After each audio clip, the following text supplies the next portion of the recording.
So let's look at these next four problems. I'm going to keep using the colors. I've moved our formula up here. We're going to use blue for force, red for mass, and purple for acceleration. So I want to go through each of these problems first and find those values before we even work out the problems so that we can practice that skill. So looking at problem 2, how much force is needed to accelerate a 64 kilogram skier at 1.2 meters per second?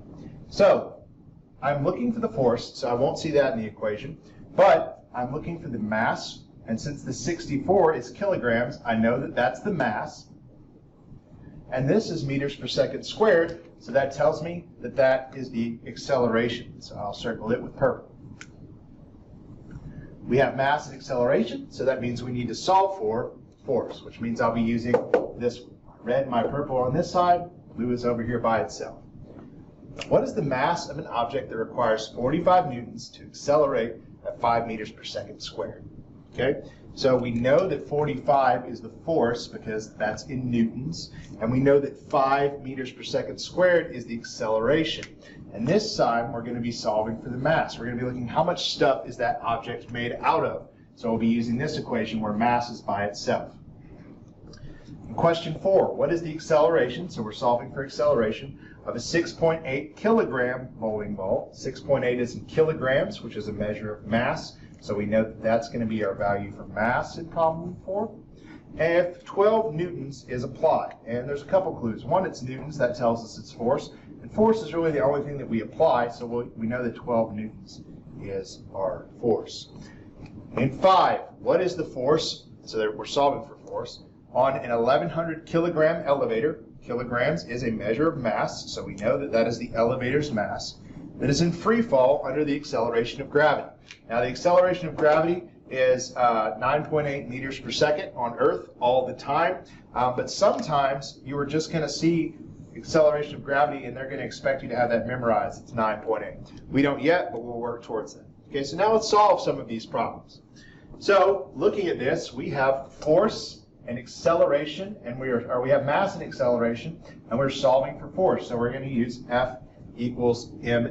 So we're solving for force, and that is going to equal mass times acceleration. So we're going to set it up with the red and the purple. So we have 64 kilograms of mass, and our acceleration is 1.2 meters per second squared. Okay, so we're just going to multiply those values to see what the answer of that is going to be. And you can use a calculator. I know I would have to, but when I multiply those, it comes out to 76.8 newtons. A couple ways that I know that's newtons. One, I'm solving for force, so it's going to be in newtons. 2, kilograms times meters per second squared equals newtons. So our force equals 76.8 newtons. Plug into that equation. Problem 3. We have our blue and we have our purple, so that means we have a force and acceleration, and we're solving for mass. So we're going to use this formula. Force divided by acceleration will give us mass. So our force is 45 newtons, and we are dividing that by acceleration, which is 5 meters per second squared. And you can divide that out and solve for the mass. You're going to divide that out and solve for the mass, which maybe you need a calculator for this one, maybe you don't, but it's going to be 9. It's 45 divided by 5 is 9. Newtons divided by meters per second squared is going to give us kilograms, so we know that our mass is 9 kilograms. Because remember, if it's newtons, it's always dealing with kilograms and meters per second squared. So I'm going to erase these problems to give some space to do the other ones.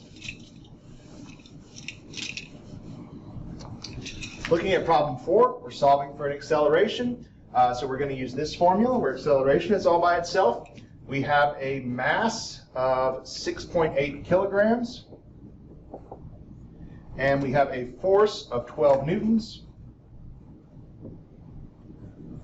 So we are going to divide 12 by 6.8 to get that solution. We're going to divide 12 by 6.8 to get that solution.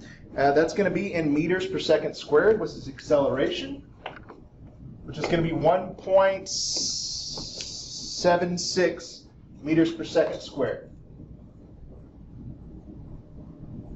Okay, and we have solved for our acceleration for that problem.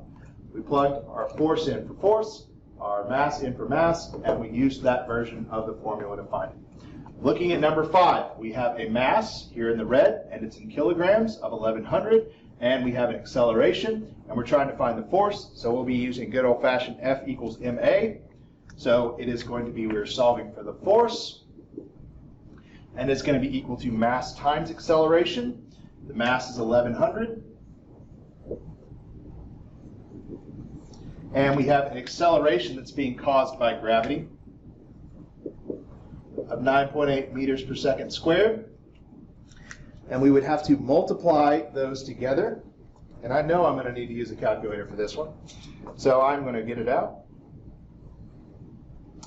And that's 1100 times 9.8 is going to give us 10,780. 10,780 newtons of force. Now that force is actually gravity. That force is actually the force of gravity between those two objects. So even though gravity causes a constant acceleration, that is still coming from this force of gravity which is acting on it. Hopefully that broke it down for you a little bit. Check your answers and complete the assignment. Thanks.